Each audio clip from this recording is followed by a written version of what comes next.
Portuguese স্কুলের system বা Portuguese স্কুলে আমার এক্সপিরিয়েন্স যদি আমি শেয়ার করি তাহলে বলবো যে আমার মেয়ে ওর যখন 3 বছর বয়স তখন থেকে সে প্রি স্কুলে যাচ্ছে, আগামী বছরও সে প্রি স্কুলেই থাকবে।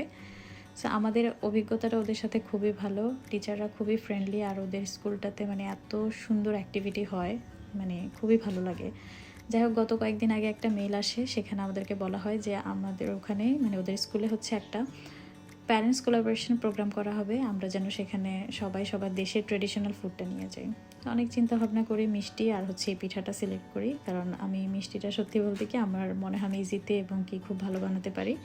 সো এই তো আগের দিন সব ঠিকঠাক করে রাখি, এরপর রেডি হয়ে ব্যাগ ট্যাগ সব গুছিয়ে যে পিঠা আর মিষ্টি এগুলো আমি সব কিছু বক্স টক্স করে আমি নিয়ে যাই।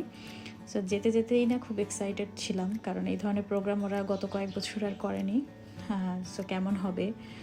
যাই হোক, গিয়ে আসলে সারপ্রাইজড হয়ে যাই যে সব কিছু খুবই সুন্দর করে অর্গানাইজ করা ছিল, সবাই এত খাবার এনেছে। আর এই যে আমার পিঠা অলরেডি শেষ, আর মিষ্টিও সবাই দেখলাম যে খুব ভালো করেই খাচ্ছে। আমিও যেগুলো হালাল মনে হয়েছে সেই খাবারগুলোই খাওয়ার চেষ্টা করি।